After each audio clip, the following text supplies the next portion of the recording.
señor doctor Vladimir Cerrón una acción, un recurso de casación presentada por la Fiscalía Superior de Delitos de Corrupción de Funcionarios del Distrito Judicial de Junín.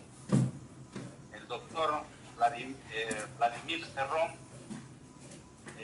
la semana pasada, en una conferencia de prensa que fue realizada en el frontis del Congreso, presentó a su nuevo abogado, el doctor Guillermo Olivera Díaz. Muy buenas noches, maestro, doctor Olivera, muchas gracias por la atención. ¿Y cuáles han sido el escrito que ha presentado de apersonamiento ante la Sala Penal Suprema de la Corte Suprema de Perú, presidida por el ilustre magistrado, el doctor César San Martín? Muy buenas noches. Adelante, doctor Olivera. Sí, gracias por la invitación, colega Víctor Bautista Rubio. En efecto, el presidente del partido político Perú Libre, Vladimir Cerrón Rojas, ha tenido a bien designarme como su abogado defensor ante la Corte Suprema de Justicia de la República en su proceso de casación que está en curso. Para ubicar a su amplia audiencia, entiendo en muchos países, voy a referirme, ojalá en sentido didáctico que pueda, afirmando que frente a la lectura de sentencia de vista que se produjo en la Corte Superior de Justicia de Junín, se interpusieron dos recursos de casación. El primero, planteado por el condenado Vladimir Cerrón Rojas, y el segundo, planteado por el fiscal superior de la Corte Superior de Justicia de Junín. Resulta que ambas casaciones tuvieron diferente suerte y de repente eso indica que había teledirigido lo que en el argot jurídico se llama un lawfare, es decir, el uso de la maquinaria judicial, el entramado legal para perseguir a quien se opone a cambios en el país. Porque frente a dos casaciones planteadas, una por el fiscal y otra por el condenado, la misma Sala Superior de Junín concedió la casación de Vladimir Cerrón y denegó la casación del fiscal superior. ¿Con qué finalidad?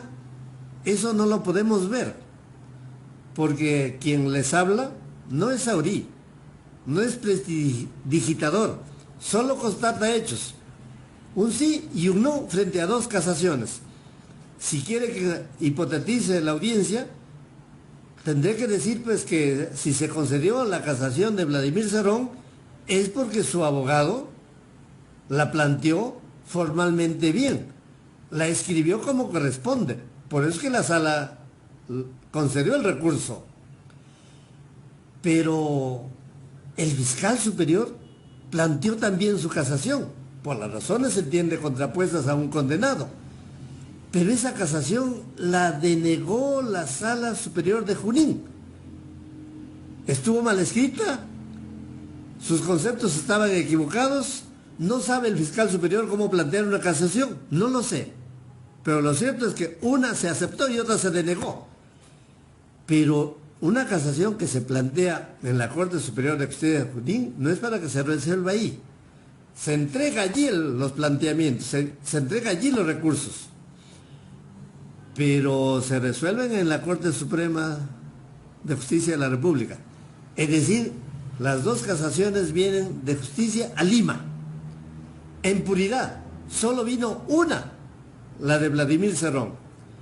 Siguió su trámite y la Sala Penal transitoria de la Corte Suprema, luego de los trámites usuales en una casación concedida por la Corte Superior, la declaró inadmisible.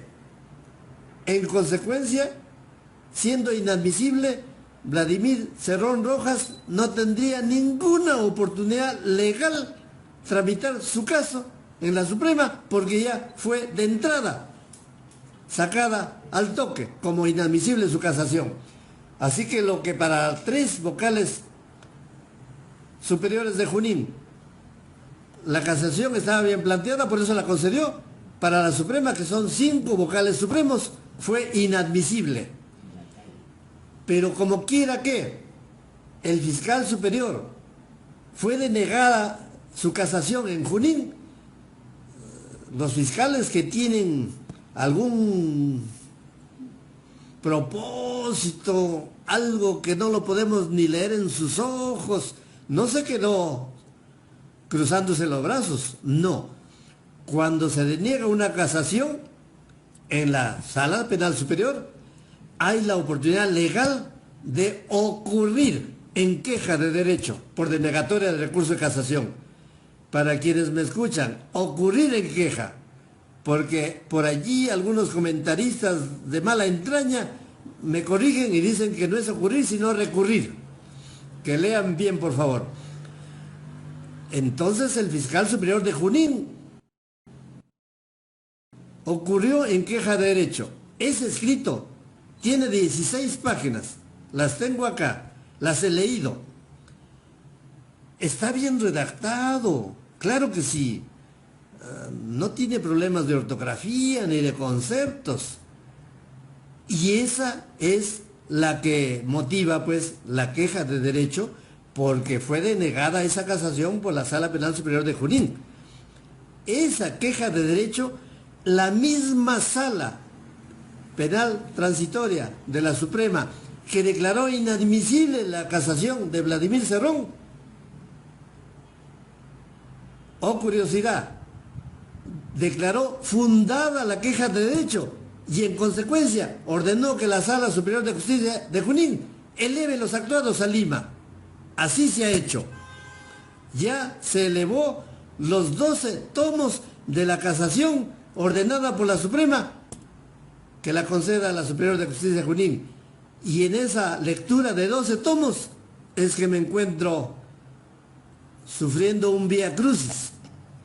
Sabrán los prácticos en derecho, los estudiantes, los abogados, quizá también los fiscales que se inician o los abogados en cierne en el campo penal, que para ahora leer un expediente de casación hay que llenar un formulario en donde solo faltan que le pregunten al abogado cuántos hijos tiene. Muy bien, hice el llenado del formulario. Quizá no lo sé llenar porque me lo regresaron. Me dijeron que faltaban no sé qué cosas. Lo llené del mismo modo, igualito, y esta vez me aceptaron el formulario y me señalaron fecha para la lectura del expediente. Y cuando me fui, en la puerta del Palacio de Justicia, otros que aplican la constitución política a su modo, solo querían que entre yo y no mi asistente de derecho, que es la persona que me tiene que tomar las fotos del expediente y en este caso de 12 tomos. Moví cielo y tierra y por fin tuvieron que aceptar que los abogados de mi edad y que no tenemos las capacidades biológicas de uno de 20 años o uno de 25 pueda ser asistido por alguien que ha terminado derecho y que trabaja conmigo. Por fin entramos los dos. Leímos el expediente desde las 8 de la mañana hasta la 1 de la tarde y en ese momento le dije a quien nos atendía, que es una abogada, que por favor tenía que seguir leyendo el lunes, el martes y el miércoles. Hoy estamos lunes. Ella misma me dijo, no se preocupe doctor, estos 12 tomos van a quedar aquí en la sala de lectura y usted el lunes Sin embargo, usted tiene que llenar de nuevo el formulario. Usted tiene que dirigirme de nuevo un correo electrónico. Así lo hice el mismo viernes. Llené de nuevo el formulario, repetí el correo electrónico diciendo que iba a proseguir la lectura el lunes, el martes y el miércoles. El día viernes que me dijo que a las 6 de la tarde ella estaba contestándome, no lo hizo. Pasó el sábado, tampoco. Pasó el domingo, nada. Y yo tuve que reiterar, es decir, de nuevo el formulario, de nuevo el correo electrónico para que me contestaran y autorizándome la lectura. No hubo ninguna respuesta el día domingo, ni siquiera el día de hoy, lunes.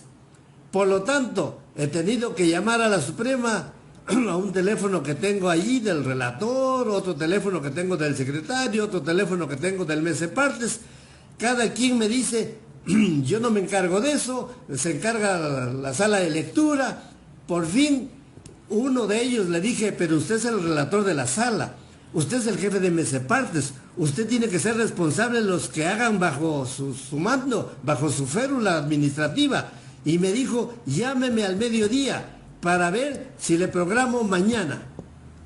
Qué bien, esta tarde ya he recibido un correo electrónico en donde la Suprema me dice que me autorizan a leer mañana martes desde las 8 de la mañana. Y esta vez sí también autorizan a mi asistente, cuyo nombre ya figura en mi formulario y que antes no lo pusimos porque no había ninguna ventanita para llenar la asistencia que puede tener un abogado letrado.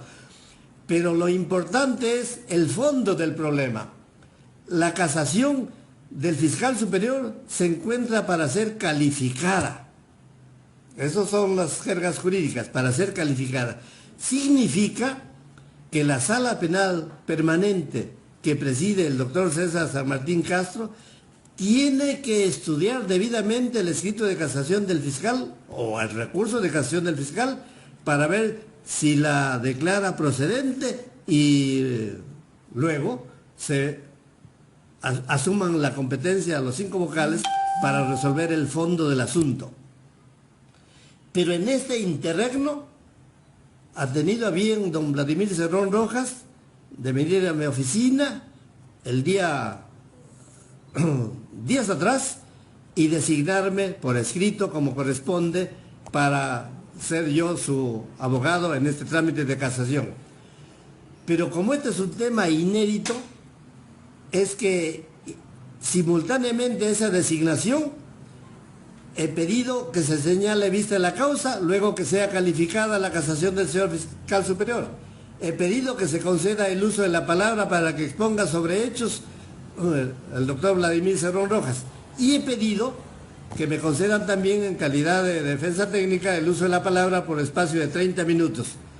Hasta el día de hoy no se encuentra proveído ninguno de los 5 puntos solicitados en ese escrito, pero ya ingresó al sistema.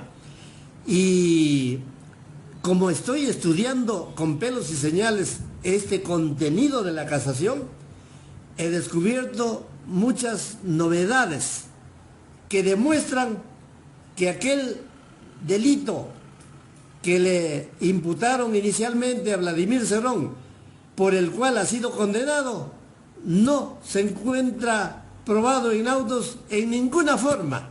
Hasta me atrevo a decir que los jueces penales, uno el de primera instancia y 2 jueces superiores, han prevaricado al condenarlo, porque este delito de negociación incompatible se encuentra previsto en el artículo 399 del Código Penal, que dice que resultará responsable de este delito el funcionario público que se interesare indebidamente en un contrato u operación que tenga a su cargo por razón del empleo que tiene. Ese es el delito previsto abstractamente en el Código Penal. Pregunta, ¿el doctor Vladimir Cerrón se ha interesado en algún contrato con un contratista consorcio altiplano? La respuesta es no. se ha interesado en alguna operación que tenga pendiente con el gobierno regional de Junín, la contratista Consorcio Altiplano? La respuesta es no. ¿Se ha ocupado de alguna operación con esta contratista que él, como gobernador regional, tenga que ventilarlo, tenga que encargarse de su administración, de su decisión? La respuesta es no. Por lo tanto, no puede crearse un delito a nivel de fiscales ni de jueces, porque los delitos están previstos en la ley penal, en el Código Penal. Y aquí vale lo sustantivo. ¿Por qué es que sale condenado Vladimir Cerrón Rojas? Porque el 15 de diciembre del año 2011 dirigió en su calidad de gobernador de Junín una carta pidiendo al Ministerio de Economía y Finanzas, los recursos que ya estaban presupuestados, se pagara al contratista Consorcio Altiplano. Sí, señor. Ese es el único hecho imputado a Vladimir Cerrón Rojas.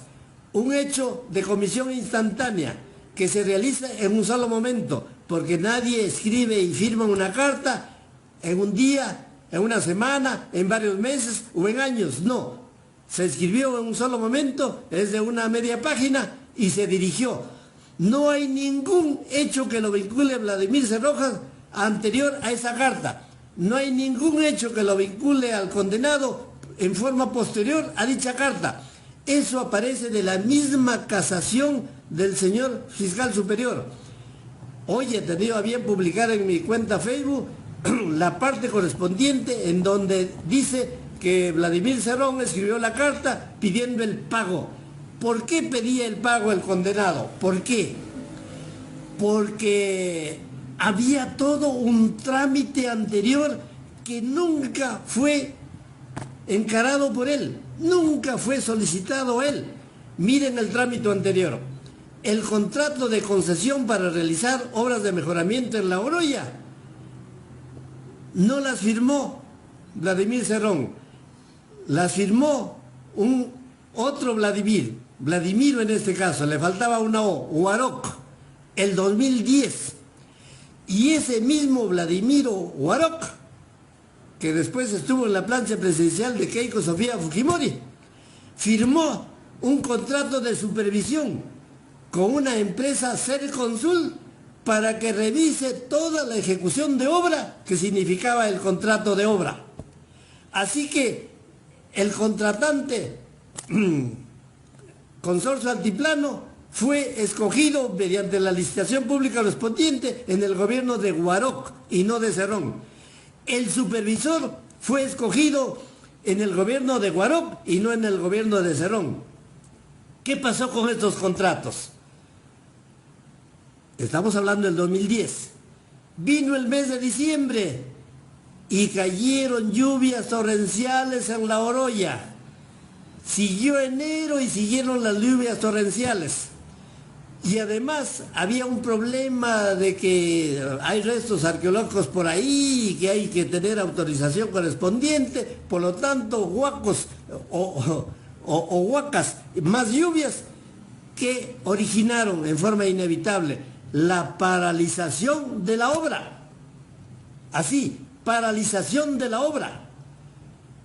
Y el contratista, encontrándose en la imposibilidad material de proseguir la obra, es que tuvo que los primeros días del 2011 y el siguiente mes, a enero, en febrero, en marzo, en abril, en mayo y en junio, presentar los reclamos correspondientes para que se le autorice la paralización de la obra por fuerza mayor, porque las lluvias, pues, una zanjita las cierran, hace otra zanjita y la cierran de nuevo, pero esas zanjitas significan gastos. Entonces, habiendo gastado y de nuevo lo que la lluvia tapaba, tuvo que reclamar pues el pago. Entonces presentó los reclamos correspondientes uno tras otro. Inclusive inició un procedimiento extrajudicial de conciliación. Dijo: señor conciliador, miren, el gobierno regional de Junín no me está pagando nada, me debe todo lo que yo he trabajado, está la obra paralizada por culpas no imputables a mí, sino a las lluvias. Y las lluvias no las hace Vladimir Cerrón, ¿no? Tampoco Vladimiro Guaroc.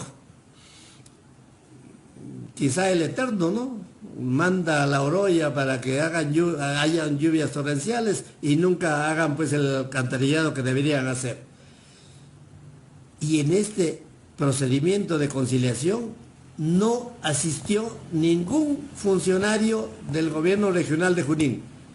Ningún gerente, ni el procurador público, ni nadie, ni por supuesto don Vladimir Cerrón Rojas, porque no le compete asistir a un procedimiento de conciliación extrajudicial. Como quiera que fue desatendido el reclamo del contratista vía este trámite conciliatorio, él siguió adelante, siguió reclamando que le paguen, siguió reclamando la declaración de la paralización de la obra en forma expresa por la resolución respectiva, e inició un procedimiento arbitral. A ese procedimiento arbitral asistió el procurador público regional, no Vladimir Cerrón Rojas. Y en ese procedimiento arbitral se concilió. El procurador público concilió el pago de 850,000 soles por los gastos irrogados al contratista Consorcio Altiplano. Pero ¿de dónde surge esta magia, esta suma media fantasiosa, 850,000 soles? ¿Surge de Vladimir? Jamás. ¿Saben de quién surge? De la supervisora Serconsult que contrató Vladimiro Guaroc. Cuando se ejecuta una obra por licitación pública, se contrata una supervisión de obra. Esa empresa supervisora está radicada en Lima, es llena de ingenieros, remitió todos los ingenieros correspondientes a la Oroya y día tras día iba supervisando la ejecución de la obra. Por lo tanto, cuando hay estos trámites que está iniciando el contratista, lo primero que hace el gerente respectivo de la Gobernación Regional de Junín es que se le solicita que la supervisora informe, pues, que diga su voz por escrito respecto de estos reclamos del contratista. Señores de la Corte Suprema, está en el expediente de casación la carta 1 de esta supervisora, en donde dice: en el mes de diciembre, en enero, los primeros días de enero, y en lo que viene, han habido lluvias torrenciales, van a haber, por lo tanto, la obra se va a paralizar sí o sí, pero ya se ha incurrido en gastos inevitables, así, inevitables. Y lo dice esta Serconsult, la supervisora, en 4 cartas sucesivas con diferentes fechas con el mismo texto. Insiste pues la supervisora, no Vladimir Cerrón, la supervisora, que se le atienda al contratista, porque no se lo puede hacer gastar y hacerle perro muerto. Cuando ya tienen las 4 cartas en la Gobernación Regional de Junín, los gerentes respectivos le dirigen una carta a la supervisora y le dicen: como usted habla, recomienda que hay paralizaciones, que se declare la paralización de la obra, que hay gastos incurridos, por favor, pídale a la contratista que presente sus gastos debidamente documentados. Así lo hace el contratista, presenta su relación de gastos debidamente documentados, y quien primero evalúa esta documentación de gastos realizados es la supervisora, Serconsult, y ella es la que reclama por escrito, que se le reconozca a la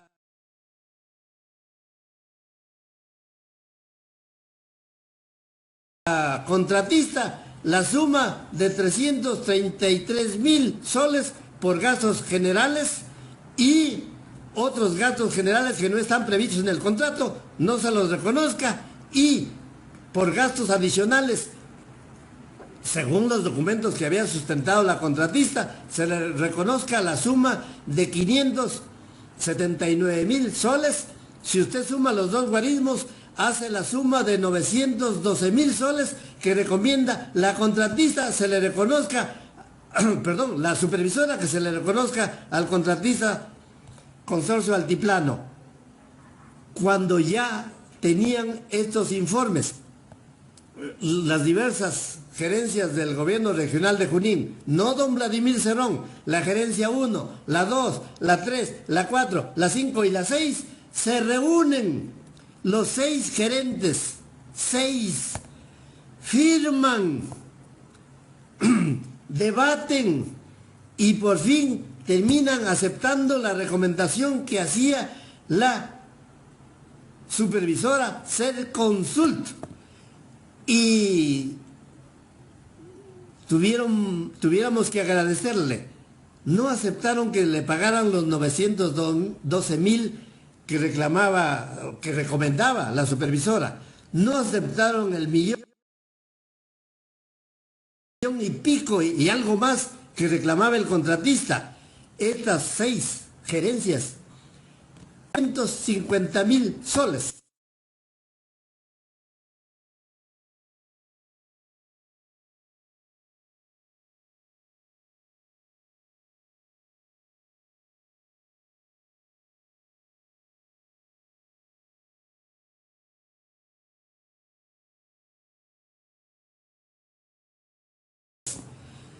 Y cuando se inicia, concilie por esos 850.000 soles, y así lo hace en la audiencia de conciliación y firman el acta correspondiente. ¿Qué significa?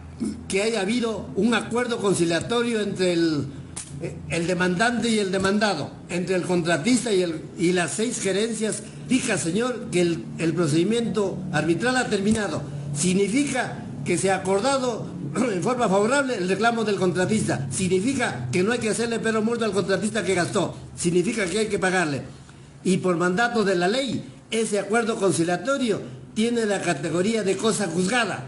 Señores que me escuchan, no solo en la ley de arbitraje anterior, la derogada, sino en la ley última, que es un decreto legislativo sobre arbitraje. En ambas normas legales se establece que un acuerdo conciliatorio vale como un laudo arbitral y que eso tiene la categoría de cosa juzgada.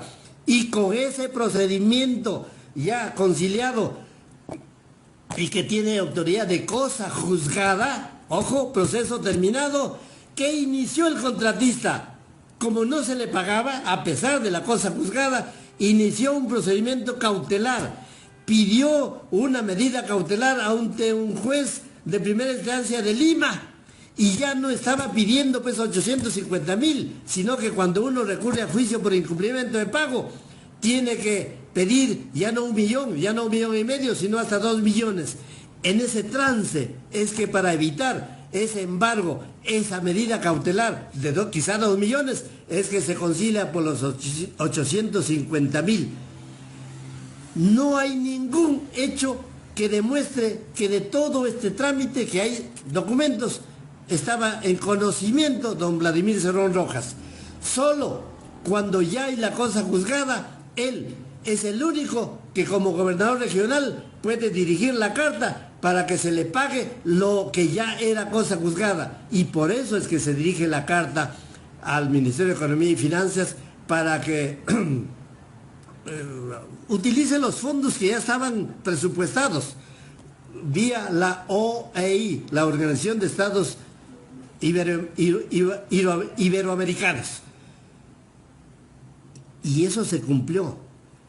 Pero la pregunta es, si don Vladimir Cerrón Rojas firma esa carta el 15 de diciembre de 2011, ¿hay en autos en su proceso penal que lo condena alguna relación con el procurador público? La respuesta es no.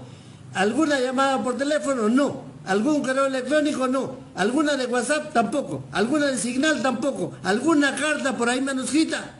Nada. La misma pregunta, ¿hay alguna relación de Vladimir Cerrón Rojas con los 6 gerentes que se reunieron y aprobaron esa acta conciliatoria? No hay ningún memorándum, ninguna carta, ninguna relación, ninguna declaración de los 6 gerentes que lo vincule a Vladimir Cerrón Rojas. ¿Hay alguna relación de Vladimir Cerrón Rojas con lo que ha recomendado en 4 cartas sucesivas la supervisora Serconsul? Ninguna. Por lo tanto, solo hay el solitario hecho del 15 de diciembre de 2011, nada para atrás y nada para adelante de conducta de Vladimir Cerrón Rojas. Significa estos documentos que don Vladimir Cerrón Rojas no se interesó en el negocio de una operación con la contratista, no se interesó en el negocio con el contratista. Recuerden que el delito se llama negociación incompatible. El delito no es firmar una carta y ordenar el pago frente a un mandato que tiene la categoría de cosa juzgada. Pero esta fecha es importante, 15 de diciembre de 2011. Nos encontramos en el año 2022, 17 de enero de 2022. ¿Cuánto ha transcurrido desde que firmó la carta don Vladimir Cerrón Rojas? Pues mucho más de 9 años, mucho más de 10 años. Aquí viene un problema medular de corte procesal y sustantivo, de corte material. El instituto que se llama de la prescripción de la acción penal. ¿Cuál es la prescripción para un delito de negociación incompatible? El artículo 80 del Código Penal dice que la prescripción es igual al máximo de pena. ¿Cuál es el máximo de pena para el delito de negociación incompatible? 6 años. Si fuera solo prescripción ordinaria, 11 más 6, 2017 ya habría vencido.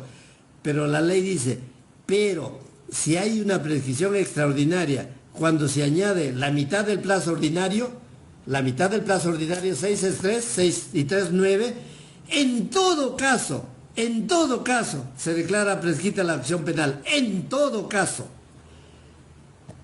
Entonces, 2011 más 9 años es 2020, habría prescrito esto en 2020 y estamos en el 2022. Allí viene don Alberto Fujimori. El año 93 da una nueva constitución política. Señores que me escuchan, artículo 41 de esta carta política dice: el plazo de prescripción se duplica en todos los delitos contra el patrimonio del Estado. Por lo tanto, si lo aplicado a Vladimir Cerrón es un delito contra el patrimonio del Estado y la prescripción o su plazo se duplica, prescribiría el asunto el año 2029. Ya no podría ser candidato a la presidencia del 2026. Allí viene la práctica judicial. Allí vienen los fallos de la Corte Suprema. Aquí tengo el fallo de don César San Martín Castro, por unanimidad.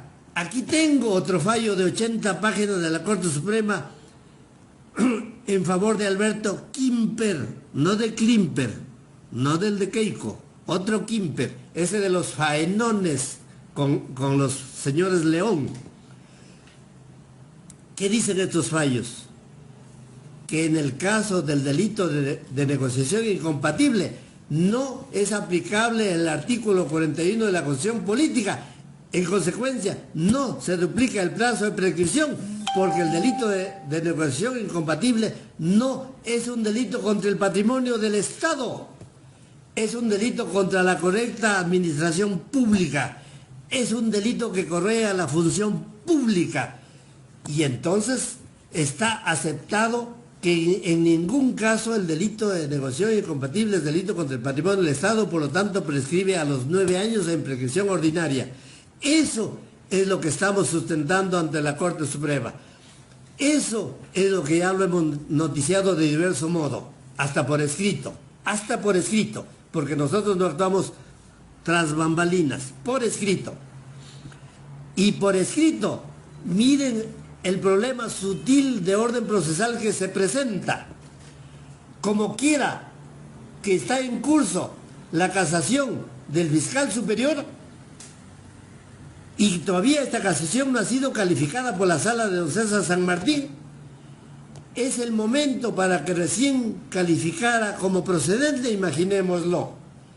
Pero don César San Martín, pero cuando hay acción penal prescrita, ningún juez ya tiene competencia para resolver nada.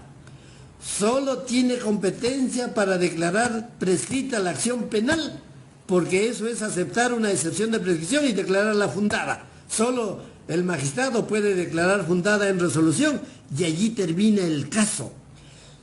Y en consecuencia de declararse prescrita la acción penal, por lo que he explicado, ya la Suprema pierde competencia y tiene la obligación legal de declarar la sustracción de la materia y no pronunciarse nada respecto de la casación del fiscal superior.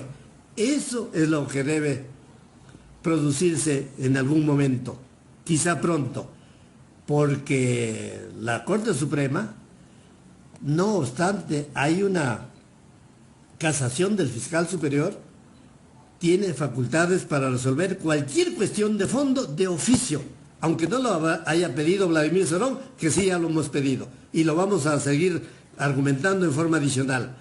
Y la Corte Suprema, cuando el fiscal superior es el único, como es este caso, quien ha planteado la casación, la Corte Suprema tiene facultades legales para pronunciarse respecto, en este caso, del condenado.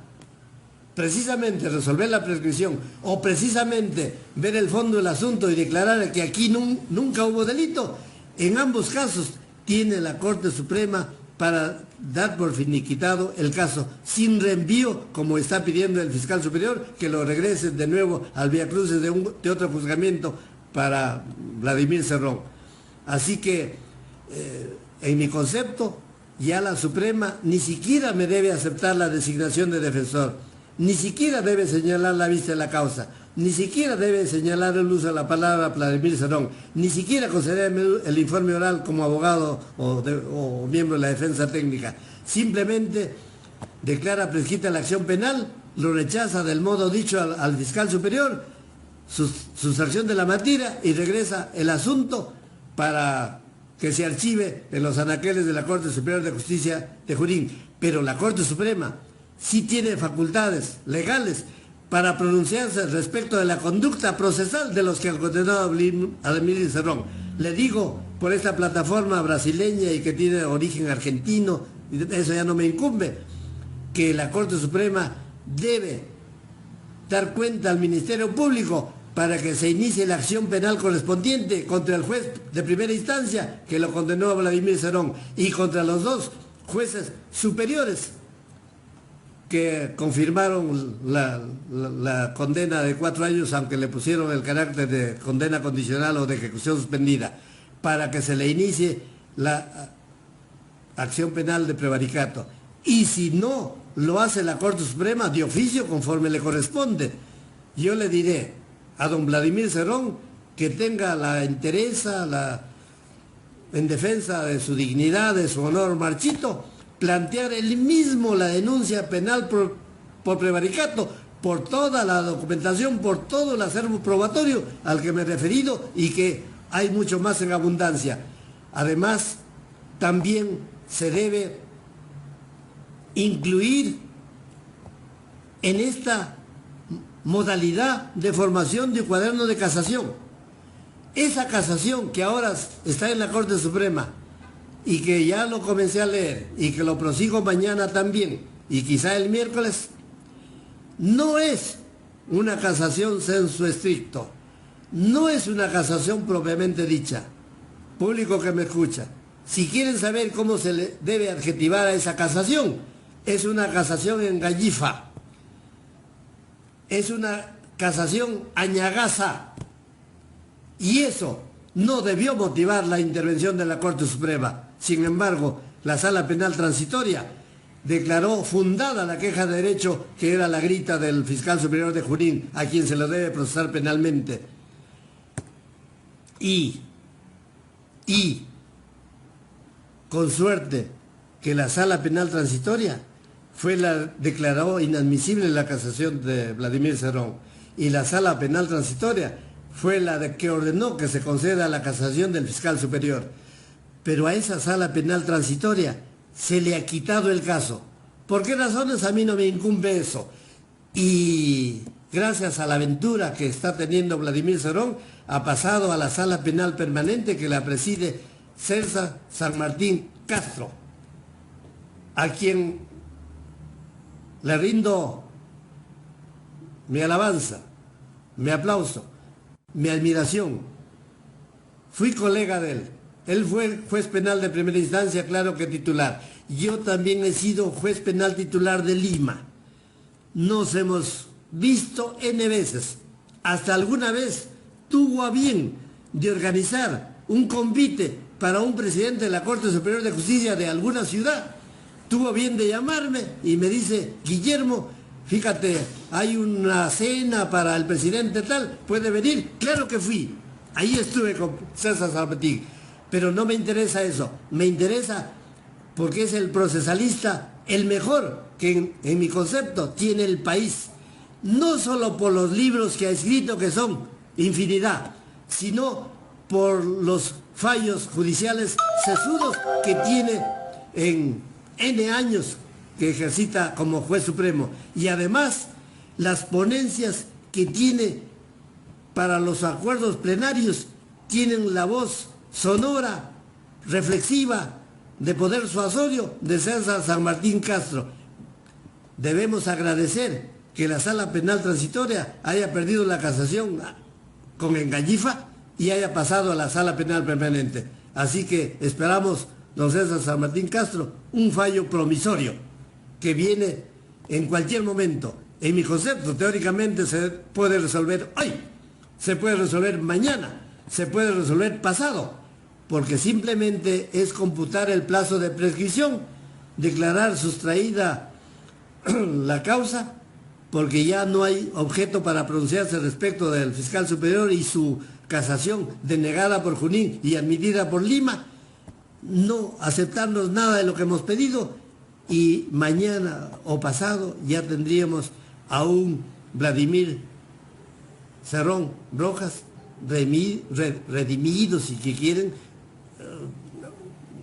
desagraviado, si es que quieren, con una condena ya inexistente, para que quede el hombre libre y no secuestrado en Junín, que tiene que pedir permiso al juez penal, a ese prevaricador, para que le conceda venir a Lima para reunirse con el presidente de la República. Disculpe por el monólogo, una pregunta adicional, pequeñita, porque realmente tengo otros quehaceres que afrontar. Adelante con una pregunta, pero pequeñita, porque pequeñita también será mi respuesta. Muy amable, doctor Guillermo Olivera. Este conversatorio se ha vuelto más que todo una enseñanza, una clase de derecho del recurso de casación, lo referente a la situación actual en el Poder Judicial y las distintas instancias en la administración de justicia. Usted, como todos los miles de abogados que litigamos en Perú, se ve la situación pues, en estos momentos de la pandemia. Por eso que ahora tienen que dirigir correos electrónicos para solicitar audiencias, solicitar vistas de la causa y demás. Lo referente a los plazos en los recursos de casación, usted nos ha explicado referente a toda esta presentación, una defensa que ha hecho, ¿verdad? Nosotros le hemos concedido 35 minutos, espero que la sala de la Suprema también le conceda igual término. En lo referente, para ya finalizar este conversatorio, muy agradecido, lo invitamos también al señor doctor Vladimir Cerrón también para que se presente en otra oportunidad, porque estamos viendo de parte de usted, doctor Guillermo Olivera, que los políticos cuando tienen procesos judiciales siempre lo llevan al tema de que es una cosa política. Me están denunciando por una cosa política, me están condenando por una cosa política. Entonces, sin ampliar mucho, porque lamentablemente para el señor Vladimir Cerrón, bueno, saldría de un proceso, pero está inmerso en otro proceso en estos momentos en la Corte también de Justicia de Junín. Muy agradecido, doctor Guillermo Olivera. Si me permite una pequeña adición, Gracias, doctor. como quiera que usted está refiriendo que hay una invitación al doctor Vladimir Cerrón Rojas para que exponga lo que corresponde, puedo anunciar a su plataforma, al país y quizá al mundo, vía los peruanos que están en el extranjero en diferentes países, que don Vladimir Cerrón Rojas va a hacer una presentación pública, no sé si el miércoles o el jueves o el viernes, pero va a hacer una presentación pública en Lima después que el juez penal prevaricador de Junín le conceda autorización para venir a Lima. Allí realizaremos una presentación pública con don Vladimir Cerrón Rojas. Yo por supuesto lo acompañaré. Él como médico, como político, hablará lo que le compete y en mi campo jurídico encantado de desarrollar todo lo que corresponde, esa vez sí, con los documentos en las manos, porque allí va a haber seguramente televisión, radio, periódicos, se va a hacer una transmisión en vivo, también con mis celulares, como ahora lo estoy haciendo. Allí voy a glosar y leer de dónde surgió la cifra de los 850,000 soles para que vean que fue la Serconsul la que inventó, no 850,000, sino 912,000, que se le conciliara y pagara al contratista Consorcio Altiplano. Así que lo va a tener usted el miércoles o el jueves a don Vladimir Cerrón Rojas en persona, en Lima, cuando el juez lo libere de su secuestro Huanca. Gracias, colega Víctor Bautista. Me despido entonces. Muy amable, doctor Guillermo Olivera, por